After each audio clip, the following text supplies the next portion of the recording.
Bonsoir à toutes et à tous, samedi 24 mai, ravi de vous retrouver en direct sur ce plateau de la Foire Expo de Saint-Dizier. Tout de suite, voici les titres. Elle fait rayonner Chaumont bien au-delà de ses frontières. La Biennale internationale de design graphique revient pour sa 5e édition avec pour thème la musique et le bruit. C'est une visite symbolique qui renforce le lien entre culture et Europe. À l'occasion de la Biennale, justement, Chaumont a reçu la députée européenne Fabienne Keller, invitée de la maire Christine Guilmy. La Foire Expo de Saint-Dizier bat son plein depuis 2 jours, attirant une foule nombreuse au sein du Parc du Jard. Entre animations, rencontres et nouveautés, l'événement suscite autant d'enthousiasme que de débats chez les visiteurs. Ce soir, nous vous proposons de rencontrer Laura Lalande. Dans son livre 3000 km des chemins de terre au sentier de l'âme, elle mêle l'aventure physique à la quête de sens. Tout ça, c'est à la fin de notre journal.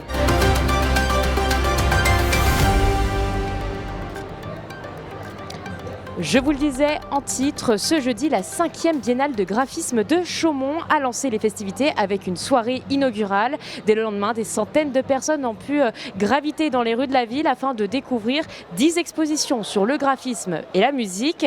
Un événement très attendu par les Chaumontais, mais surtout par les étudiants en graphisme. C'est un reportage de Célia Richard.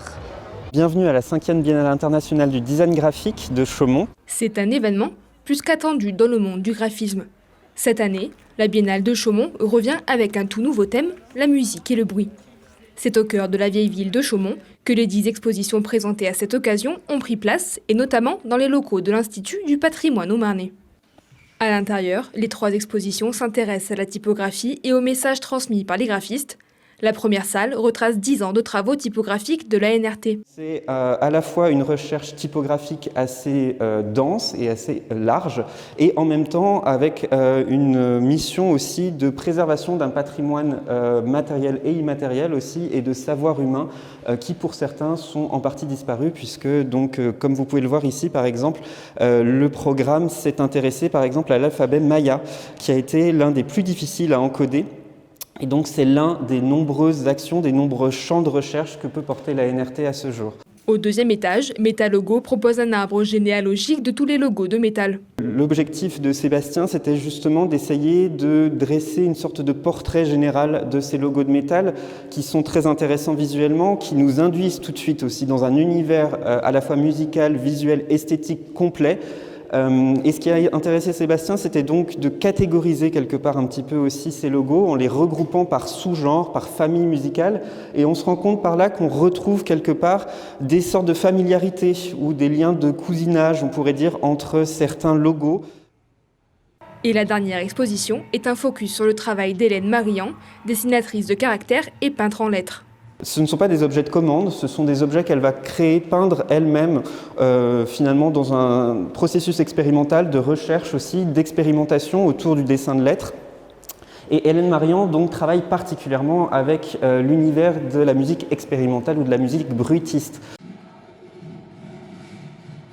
D'autres lieux ont été investis par des œuvres graphiques comme le Cygne, où les étudiants et plus curieux peuvent retrouver les 135 œuvres du 31e concours international d'affiches de Chaumont. L'exposition signature de la Biennale Noise, qui aborde la musique par l'ensemble des formes graphiques existantes, et l'exposition Simenon.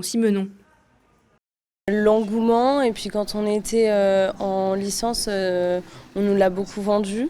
Donc envie de revenir pour pas rater ça, quoi. Et puis, ouais, et puis c'est un peu un événement qui est unique dans le design graphique. Enfin, ça a réussi à réunir plein de gens différents et de pouvoir rencontrer aussi des professionnels et juste de pouvoir parler du métier ou même d'une manière générale de l'art, du graphisme.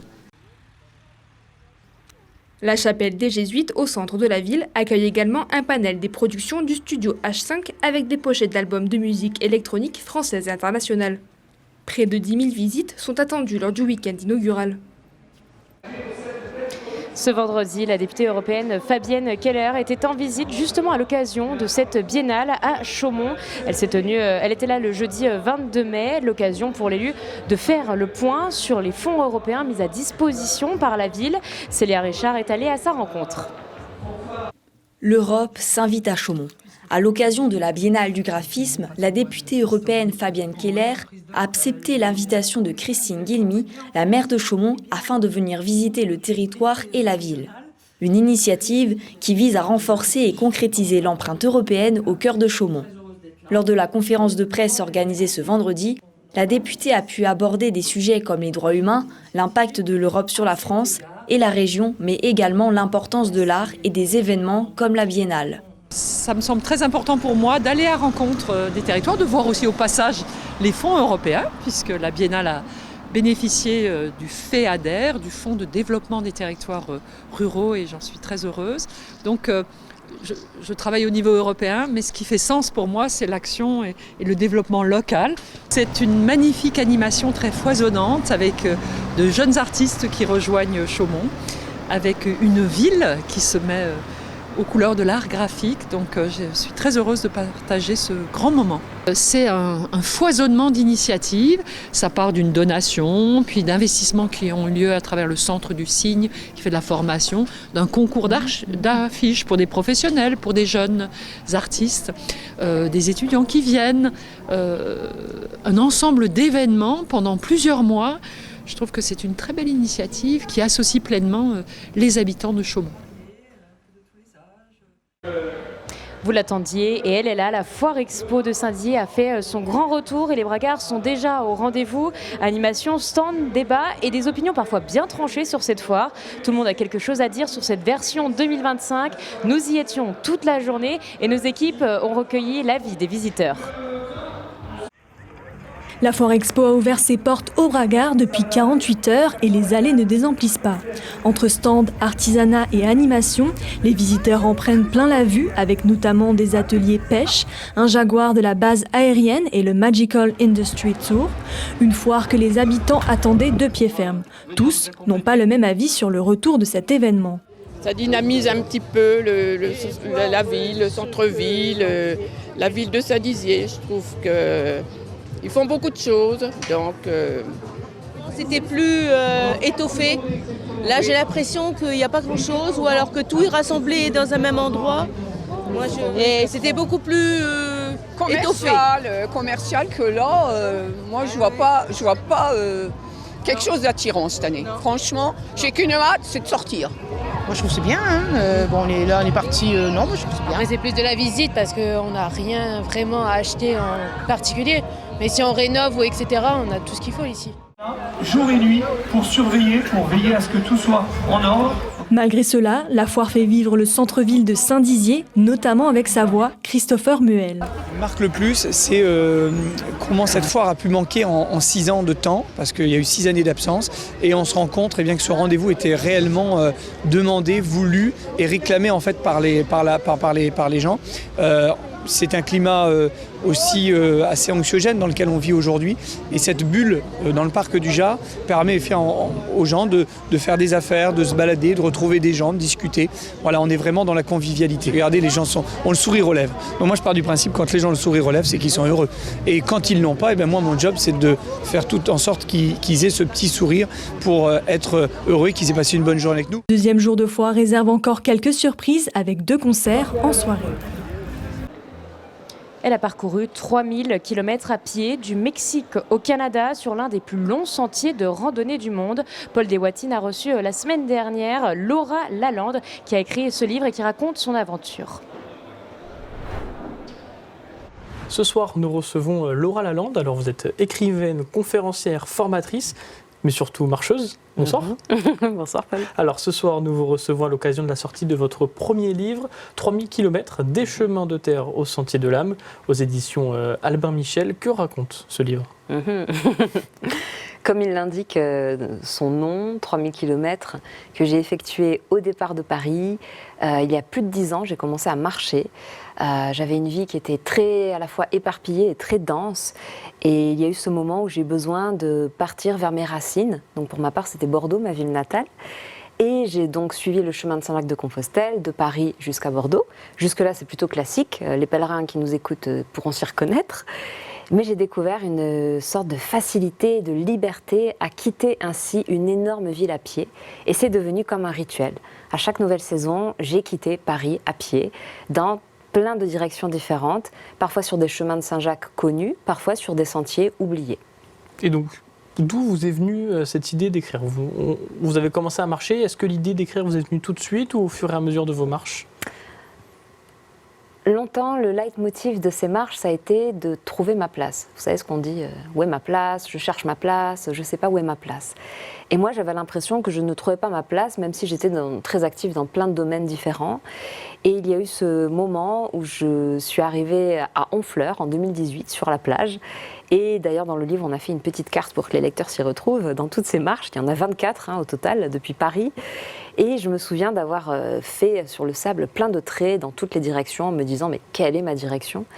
et d'avoir tracé un trait comme ça qui allait dans l'autre sens, à la verticale de ces marches, et de me dire « il y a une cohérence. Et cette cohérence, ça va être l'écriture. Je veux raconter cette histoire. Je veux raconter mon histoire parce qu'elle peut permettre à d'autres de partir à leur tour. » Donc à partir de là, vous avez commencé à écrire ce livre. Comment vous l'avez écrit ce livre? Est-ce que c'est par thématique, par date, par ordre chronologique? Comment vous l'avez organisé un petit peu? Ça a été une vraie question parce qu'il y a 10 ans de marche, donc vous vous doutez qu'il y a des carnets, des carnets et des carnets. J'ai fait le choix de l'organiser par thématique, de tout ce que les pèlerins ou les personnes qui sont curieuses de ce monde-là que nous vivons sur les chemins peuvent rencontrer. Donc ça va être les premiers départs, les hébergements insolites, mais aussi comment on fait quand on a peur, qu'on est une femme par exemple, ça revient souvent comme question. Et je l'ai pensé aussi pour qu'il soit un peu comme un guide pratique. Par exemple, on va aussi trouver comment faire son sac dans ce livre. Et donc quel est le premier conseil, ou en tout cas les premiers conseils que vous donneriez à quelqu'un qui a envie de marcher, de se lancer, peut-être pas 3000 km, mais en tout cas une première marche? Dès qu'on ressent l'élan, l'appel, c'est important d'y aller. Vraiment, de suivre ça, même si ça nous paraît fou, déraisonné, y aller. Ça ne vient pas pour rien dans une vie, l'appel à partir sur le chemin. Le deuxième conseil, ça serait de faire confiance. Parce que ça paraît un peu étonnant dit comme ça, mais faire confiance parce que tous les pèlerins le partagent, qu'on soit croyant, pas croyant, qu'on ait une spiritualité, qu'on n'en ait pas, il y a toujours ce moment où on est perdu, on ne comprend pas ce qui se passe, on n'a pas ce qu'il faut, il nous manque du matériel, et quelqu'un arrive. Et on est aidé. On est aidé, on est soutenu. Et ça, il n'y a que quand on est lancé sur le chemin qu'on le vit. Vous avez parlé de peur, d'histoire. Est-ce que vous avez une anecdote, un moment peut-être particulier que vous avez envie de partager? La peur, effectivement, c'est très présent quand on est une femme. Je pense qu'il y a eu cette anecdote dont je parle dans 3000 km, où c'était en 2015, c'était mon premier chemin, celui de toutes les premières fois. Et il y a eu ce moment où j'étais en train de manger au bord d'un lavoir et un homme est arrivé avec des lunettes noires dans un gros 4x4 et il m'a dit « J'adore ce que vous faites, j'aimerais tellement vous inviter à boire un verre. » Et moi je me suis dit « Mais quelle bonne idée, allons-y, il fait 40 degrés. » Je suis sortie du chemin, hein. Ça veut dire ce que ça veut dire. Je suis sortie du chemin à ce moment-là, j'ai suivi cet homme. Dans la voiture, je me suis dit « Laura, dans quoi tu t'es fourrée ?» On est arrivé au bar. Et là, je me suis dit vraiment, je suis éloignée du chemin, je suis perdue, je ne sais pas quoi faire. Et cet homme, je ne lui fais aucune confiance. Et il y a ce moment magique où la patronne me voit arriver et me dit « Mais vous faites le chemin de Saint-Jacques. Attendez, parce qu'il y a des pèlerins qui sont arrivés. » Et on était hors chemin de Saint-Jacques pourtant. Mais allez savoir ce qu'ils faisaient là. 2 pèlerins australiens qui étaient là. C'était mes premiers pèlerins parce qu'évidemment, il n'y avait personne sur la voie de Tours. Et cette espèce de bonhomme, je ne spoil pas pour les lecteurs qui liront 3000 km, mais cette espèce de bonhomme qui, pour bien des raisons, ne m'inspirait finalement aucune confiance, s'est tout simplement levé et parti. Et donc c'est une des histoires que vous racontez dans ce livre. J'imagine qu'il y en a des dizaines d'autres, on ne va pas toutes les raconter. Est-ce qu'il y a un fil conducteur entre toutes ces marches? Est-ce que, hormis ce livre, il y avait une logique dans votre démarche? L'envie de partager mon parcours, parce que moi-même j'ai été inspirée par d'autres personnes pour oser me lancer. Mais quand je dis oser se lancer, moi je parle du chemin, mais ça peut être oser se lancer sur le chemin de ses rêves, oser se lancer à créer son entreprise, oser se lancer à se réaliser dans ce qu'on a envie de faire, dans tout ça. J'ai eu envie de rendre hommage aux personnes rencontrées. C'est vraiment le cœur de ce livre, c'est vraiment que l'humanité est belle. L'humanité est belle si on sait la regarder, et si on s'ouvre à elle, je n'ai jamais eu de problème sur le chemin. Votre comptoir est en bois, je vais le toucher, mais vraiment. Aucun problème. Puis on a parlé de peur de vos anecdotes, etc. Donc votre livre est sorti au début de cette année. Vous avez déjà eu des retours de pèlerins, et pas forcément de gens qui ne marchent pas et qui ont peut-être lu votre livre?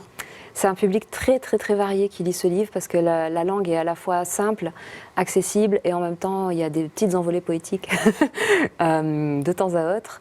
Les retours que j'ai eus sont des retours de personnes qui vraiment... il y a quelqu'un encore la semaine dernière qui m'a dit « Laura, ça y est, je suis partie à pied de chez moi, je l'ai fait. Voilà, j'avais envie de le faire, je l'ai fait. » Des personnes qui me disent « Je dévore ton livre, je ne peux plus m'arrêter. C'est addictif. » Ou d'autres personnes encore qui m'ont dit « Je m'efforce de ne pas le lire tout d'un coup parce que ça me fait tellement de bien, parce que c'est authentique et j'ai envie d'en prendre un petit peu tous les jours. » Et c'est vraiment un livre qui est écrit au rythme du chemin et dans lequel moi je n'ai pas non plus cherché à me cacher. Je me dévoile aussi, je dévoile un petit peu mon histoire, je dévoile ce qui m'a menée sur les chemins, qui est un secret de famille initialement, au début. Et je ne fais pas l'impasse là-dessus. Je pense que plus on partage nos vulnérabilités, et mieux le monde se porte. Eh bien, le message est passé, et puis votre livre est disponible en librairie, sur Internet, chez tous les revendeurs. Merci d'être venu sur notre plateau. Merci à vous.